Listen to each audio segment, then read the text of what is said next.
I can feel it rushing through my veins. Your love's the only drug I know. But we've been playing the hand now we're dealt, so we can light it up. I know that we can make it through the night, but I can feel it for you inside. So there won't be no fear tonight.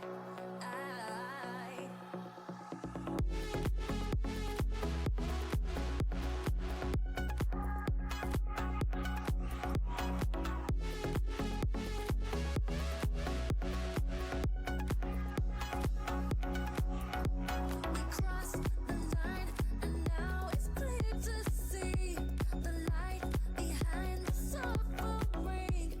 Believe we'll finally be free.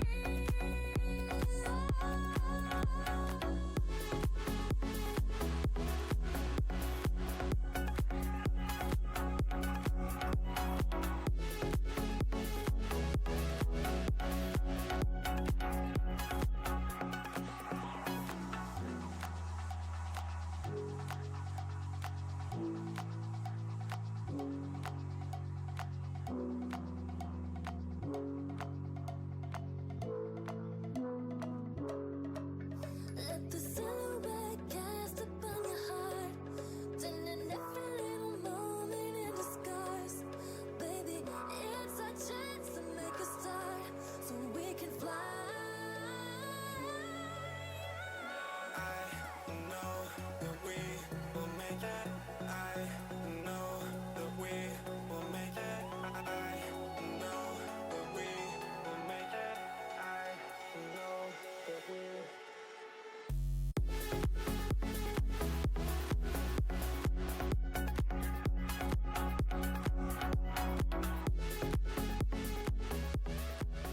Good evening, ladies and gentlemen. Welcome back to United Rogues Overwatch Podcast.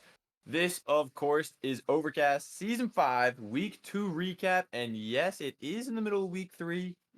We got a little slow. Don't worry, we're still going to bring you all the good updates and action that happened in Week 2. I, of course, am Ajax Soup Can, and I am joined with the amazing Andrew. Andrew, how are we doing tonight? Hello, I'm doing good, doing fun. We're going to be having some fun games to look over from the week 2, and also potentially one tonight. You got to stick around because that is up and coming. But like Andrew said, we do have some matches to talk about. And the area that we always start with is, of course, Emerald. And Emerald Week 2 was insane because all three matches happened back to back to back. And we're actually going to start with the one that happened the latest, being Dallas versus Ottawa. And what a game that was. I mean, Dallas coming off of a hard loss to Jersey in Week 1. Ottawa having to come off a forfeit win because they didn't get to play Washington. So we were really looking to see how these teams clashed against each other. And Dallas was able to take that W in a 3-1 fashion, but it was a lot closer than I think people might have expected.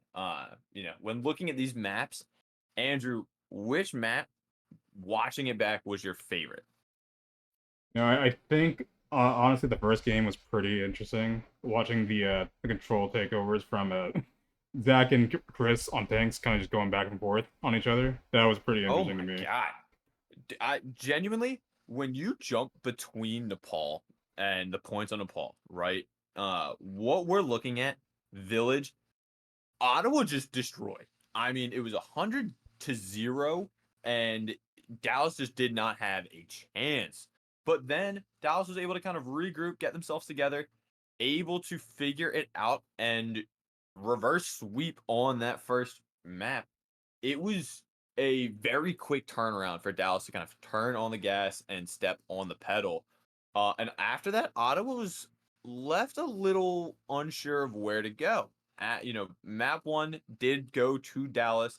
Ottawa started thinking things over, trying to move some stuff around, and go to Runasapi. And it was close. It was back and forth, but the issue was that a lot of times, as Ottawa was winning these fights, the progress they would make would just bring the bot right back to the central starting point, and Dallas would win that next fight, so they could push it all the way back to where it was before. So Dallas was able to get just more and more tiny meters of progress, whereas Ottawa just had to keep fighting and fighting just to get back to the start. So map 2 a little harder for Ottawa to kind of get their foot in, but I think when you look at it, they did show pretty good promise. This is Ottawa's, I'm calling it their first match because, again, week 1 had the forfeit win against Washington. So, every team looks a little rusty and a little unkept on their week 1 match, their first match together. So, there's going to be some challenges, there's going to be some issues. And they were able to figure it out once they went over to map 3 and take it to Eichenwald. Another close map, but were able to kind of continue this rush style that they were really working well with in that first point in Nepal, and have that Ryan just kind of come in, clean up. Dallas did put up a huge performance, and across all 4 maps, I believe me and Soup kind of came to a consensus. Dallas's backline is really the star of this team. When you look at those players and what they were able to accomplish, Fran and Log really were able to kind of just hunker down and never die. Also, we're getting traded between the two of them to ensure that, pop the rally, keep them holding up so that way they can continue to support the rest of the team. Now let's pop the Nano over to break to keep them up to get another rally. And it really became apparent that in order to beat Dallas, teams are going to need to look at this back line, take them out as soon as possible, because the longer they live, the more impact they're going to have, which it felt like Ottawa kind of figured out on map 3. Unfortunately, map 4 did not go their way, as Dallas was able to come back and take the win on Gibraltar. Another closer map, but ultimately Dallas did kind of end up winning once they went back to this kind of comfort style they had. Have the Winston Echo Tracer with, of course, that Anna Brig backline. Great showing from Dallas. Ottawa, for their first game back, looked pretty good. Dallas is not an easy opponent to, step to. So honestly, I think Ottawa had some great showings. They're going to have some tougher games coming up in the season, but I'm glad to see that both teams really did put out their best. And we kind of talked about it. The best map overall, Andrew, when you did look at this match, where do you think Dallas's comfort picks are? Across the maps that we saw them play and win, which would you say was their most comfortable? I think it's kind of hard to say for me. I couldn't really tell too much what was like their best look. I would say probably when they went to like Rinasop, it was very strong from them, because they just like kind of never stopped with their push. So I think there was really strong. I liked the venture pick from what was it, Light? Light trying to learn the venture ways. This is pretty good. But yeah, I think loves a little bit of venture in there. Yeah, I was still pretty excited to see how Ottawa would do. I think they have a lot they can improve on, but I think it's very doable within time of the season, because not getting that very first week 1 match just on it, unfortunate for them for playing wise, but still getting the forfeit win against Washington, you just don't get to have that like initial experience in the league. And after that, then they're gonna do a lot better. I think this is a good showing, because like Dallas is a very strong team to start on too, so they're gonna have a lot to improve on. If like they kind of do weekly reviews or whatever, to like just kind of look back and see what can we change for the rest of the week in the upcoming seasons. 100%, I agree. And we kind of can see that in the next game coming up, where you have teams that'll stop, look and review, excuse me, the VODs of the previous games, and kind of go over some pain points on some of these maps. And that is going to be Pittsburgh taking the win over Jersey. Now, obviously there's some things that need to be said about this game.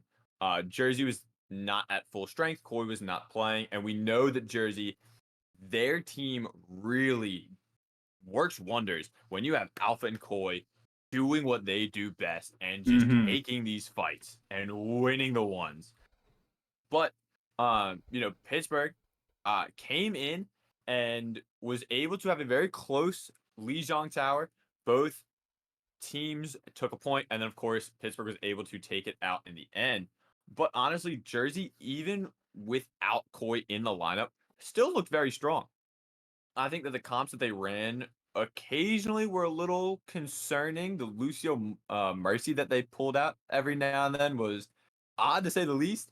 Every now and then you just gotta play some comfort picks, but I just sometimes it works, sometimes it doesn't. And I think this is one of the instances where it worked for a little bit. They thought it could keep going and then just didn't. But Mm-hmm. Lijiang Tower, great map. Eichenwald again pops its head up as that is map number 2 where we saw some new stuff. We saw a lot of Sigma gameplay. We saw some Mercy gameplay. And both teams really had a great attack and a little bit of a rough defense. But once you kind of stop and take a look at what all happened, I really want to point out the alt usage from both teams. Both teams really had moments where the alts were incredibly impactful and then incredibly useless. One alt that I really want to shout out is Dill from Pitt had an insane sun, um, ending up taking out 3 members and helping Pitt win that fight. And that kind of put Jersey continuously on that back foot. But once they continue to play and kind of force around certain comps, it became closer, but Pittsburgh was able to, on their second defense, just find crucial picks with the minute time bank and keep Jersey down long enough to where on their attack they can come back and just win it out. And then you get to map 3. And Andrew, I want you to tell me what you saw on map 3. I'm not gonna lie, I was actually not able to watch the map 3 of this game. I kind of Crazy. I didn't stream it this time. Cool helped me out, but I was actually occupied with family stuff, so I actually missed this one, unfortunately. So why don't you tell it from your own experience of being firsthand? I have seen at this point New Orleans go to New Junk City, and I have seen Jersey go to New Junk City. And dear Lord, this team runs that map like no one's business. I mean, they had such good coordination, great individual plays all around. There was nothing stopping Jersey on this map. Pitt was able to take one of the points, but even that point was a struggle for them. It was not close. I mean, Jersey just has a great map pick in the future where we were talking about Dallas and what maps, that they're comfortable with, maybe as a pocket pick. This will always be Jersey's comfort pick. I mean, we saw it last season again on New Orleans. We're seeing it this season come back again between not only this match, but last week's match on Dallas. This is just Jersey's home, which is weird that it's in Australia. Um, but Jersey was able to take map 3. Unfortunately, map 4 was not able to happen because of a forfeit. So Pitt ended up taking that win. But overall, great series. Jersey is still looking super strong, even when they have to flex around a little bit. Pittsburgh looking better. They're now 1-1.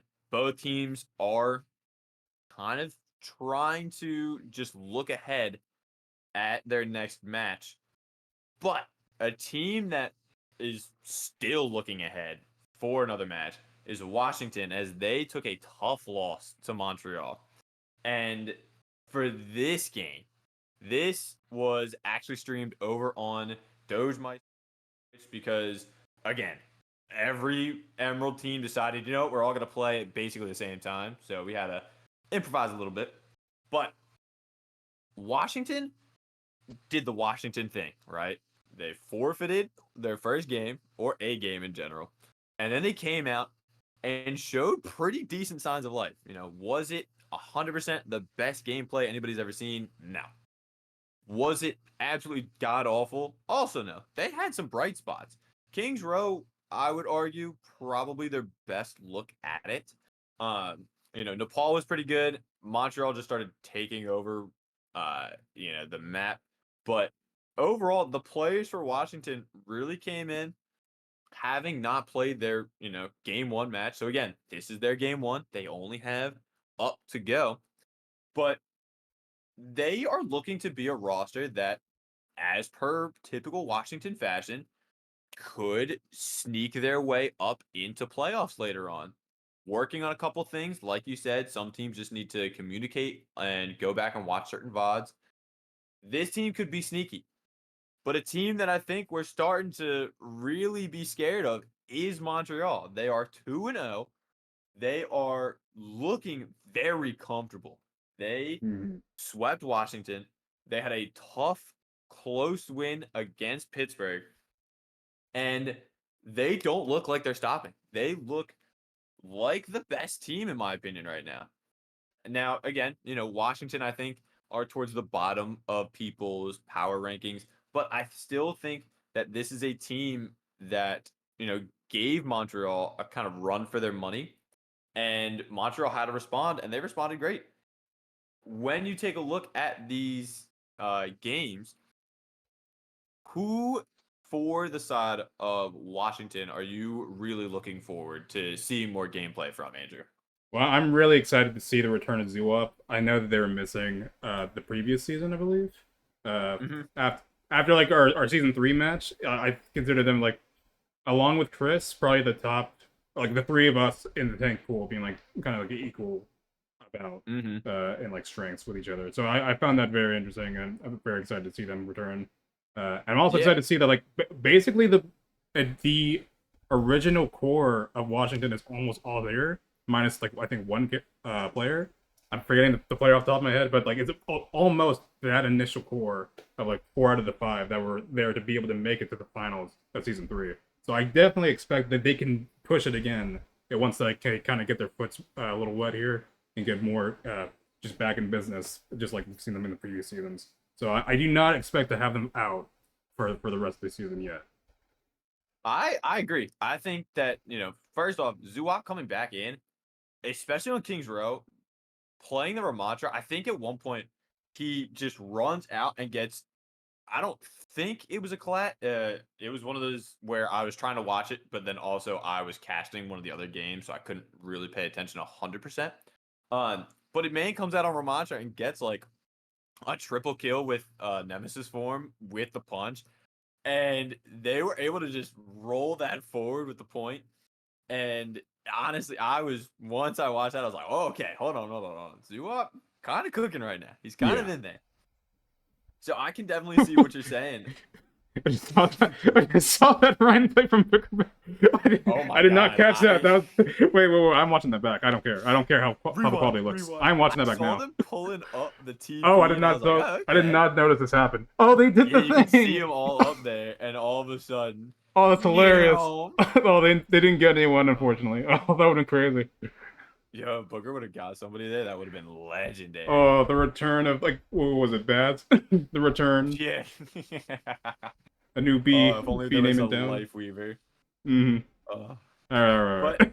these these two teams both are looking fairly, comfortable. Obviously, need to work on some things if you're Washington, but not a terrible game. There are some bright spots on this team, and I am excited for them to move forward. But you do have to wonder a little bit. With 4 teams making it this season, we are changing playoffs to just be the top 4 best teams. You've got to wonder as you're starting to look at some of the other competition. I mean, Dallas is looking strong. Jersey still looks strong. Pitt's looking on the come up. Where does Washington fall in that? Because they're losing to Montreal. They had a forfeit loss to Ottawa, which so far I think would have been their closest game. I would love to see Washington punch up, but it's looking like it might be an uphill battle. Um, so, hopefully we'll get to see a little bit more of them later on in the season and maybe in the postseason. But that was the, triple header of Emerald games all at the single time because scheduling is insane. We are now going to go over to Ruby for a little bit and hang out with Ruby's sweet 3-2 New York Halifax game.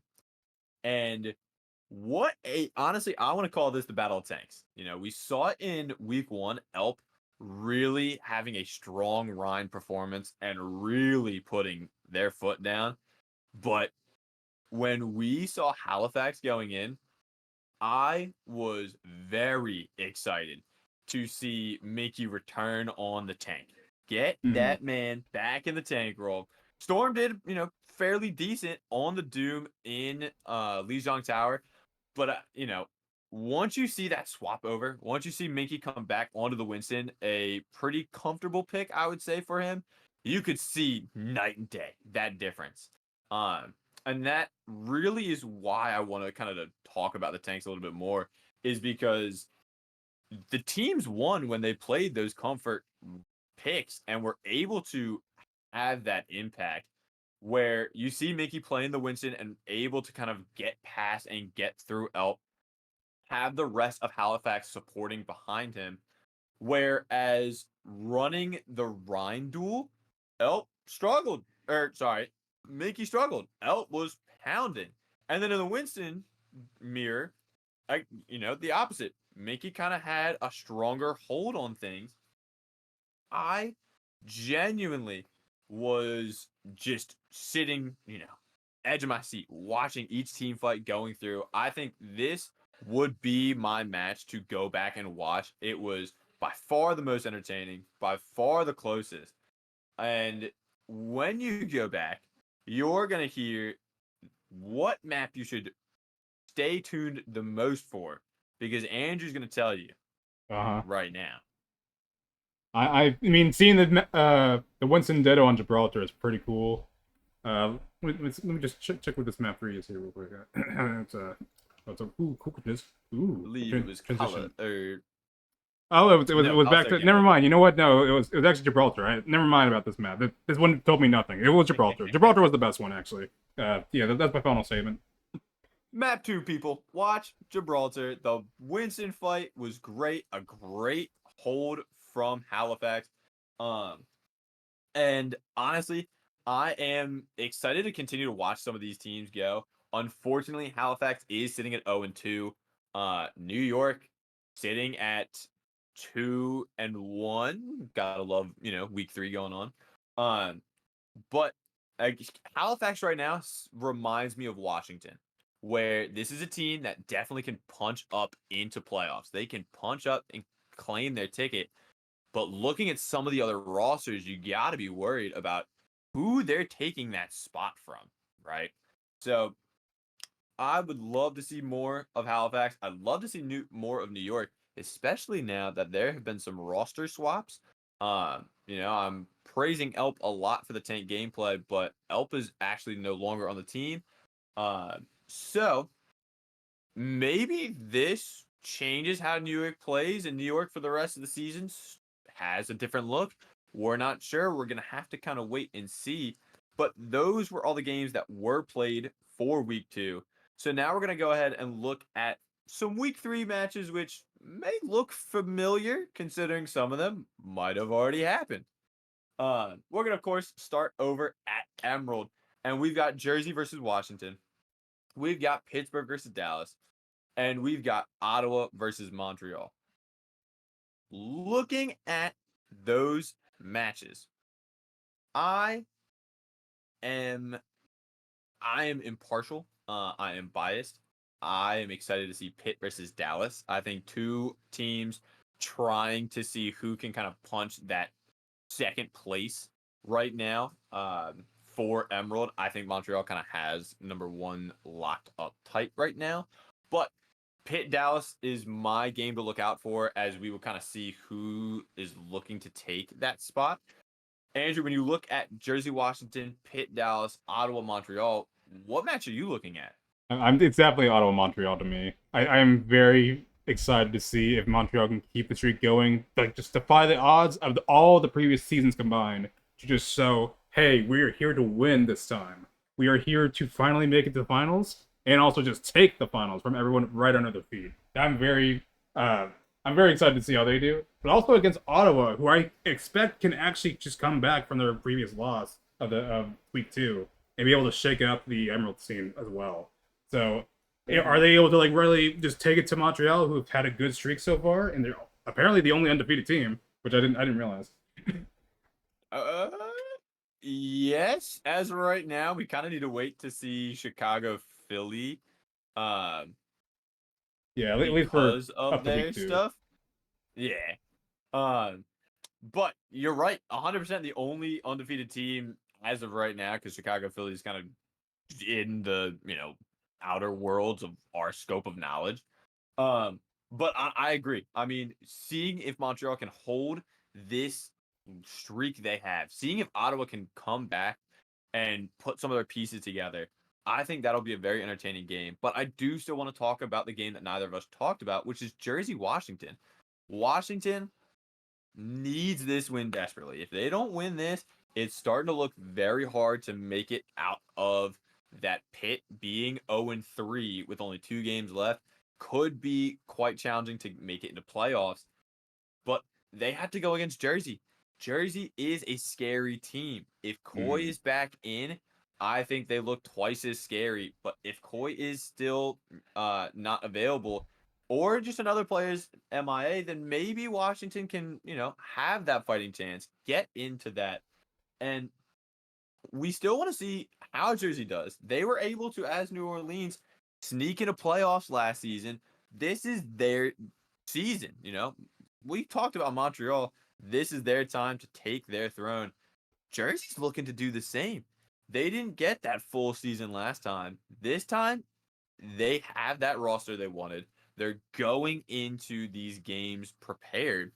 I'm excited to see how those two teams clash.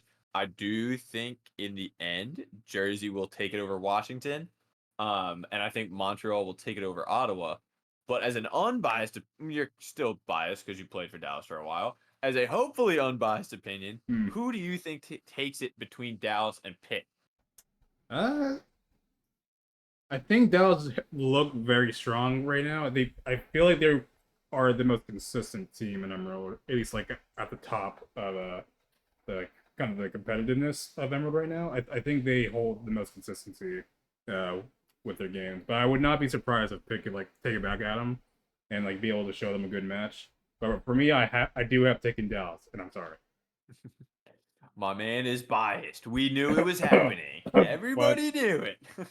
What? No, I can understand it. I mean, Dallas has looked consistent. It was a tough loss in week 1 to Jersey, but I am excited to see how that game will go. That game is coming up tomorrow night, by the way. Make sure to keep an eye out for it. But what we should also keep an eye out for is week 3 of Ruby, because oh my god, it's kind of already happened. Yeah. We Oh, it's we not. are Wait, Foley just yes. read. It actually is not updated. Houston, Philly kind of already happened. And Chicago, New York is maybe already happening now. At this very second. um, right? Is I that the one have it. happening this right now? I have it on my current spreadsheet that I'm looking at. Both games have been updated. I see a 3-0 for Philly against Houston, and I see a 3-1 for Chicago against New York. Yeah. So So oops. we we might have missed it, but don't worry. We'll talk about those games and our thoughts and how probably Vanguard was playing in Chicago and threw, and everybody knows that's gonna happen. And JD was throwing for Chicago. They still won. not on the tour. Then of Just course we'll already talk through. about the tour not getting picked. And we'll see. We'll see. Maybe I didn't get to watch it yet. But maybe there was a tour. I'm not sure. We'll of course be talking about that uh next week. But there will be another week 3 match happening, which is Baltimore versus Halifax. And Mhm. honestly, this is another game that I'm very excited for. Baltimore did have some roster swaps. They're having Soup come up and join that squad. So now there is Adbon Choco's Soup Mhm. as that kind of you know, veteran presence, so to speak. Biscuit, of course, still gets brought up to the squad. And then we have the newer players in, I still will mispronounce the names, and I'm so sorry. I'm just saying the locals. Um, we are excited for Baltimore. Um, but when you look at this team, right, Yeah. and you look at the Halifax squad, considering that both these teams have pretty good rosters built around them, who do you think takes that? Honestly, can't say. I feel like look, Arnos is a big like tank threat. I'd say for like Ruby League. But now he's out. Yeah, but now they're out. So is Super Adbon going to be on tank? And if Adbon's on I'm tank, calling it now. It's got to be very Admon. yeah I'm almost certain it's going to be Adbon. I'm very afraid of that. I do not want to deal with another very strong tank player in Ruby. I just want to coast, please. But Soup, I would not like shy away from being a threat either if they are also the tank. Because like again, that veteran experience, they've been up here before. They know what to be expecting from like them, from like their own team and from like other teams when they're facing into them. So I feel like Baltimore might still have the upper hand depending on what tank is played. Uh, it it honestly it honestly could go like kind of 50-50 to me. If Adbon is for certain on tank, which it's the most likely, I think, in my opinion, and that's going to be a very tough team to beat. If Soups is on tank, it's still a tough team to beat, but less so, I would say. I am definitely excited to kind of see who ends up with that. Um, and I want you to finish your thought, but I do have another question for you. Hmm. Oh, I think I finished my. I think I finished my thought. No. Crazy. Uh, if Soup is on tank, you still have Adbon and Choco as the DPS demons. Hmm. What tank do you think Soup plays? What I do you feel think like that they run with? I feel like Sigma or I think with Ryan Diva. It's like probably. Okay. I think Sigma is like almost guaranteed if I recall right, but like I could just have a very bad memory from talking with him before. So my hunch is on Sigma. Neat. I would love to see Sigma out of that team. I know Aruna's played it a little bit. Hmm. Adbon typically likes to play the Zarya and Junker Queen, as we've seen from past seasons, and as they pulled it out in an earlier match. Um, but very excited to see how Baltimore goes up against Halifax. But honestly, I'm more excited to see how Baltimore goes up against Houston, because that was a week 2 match that had to get pushed back.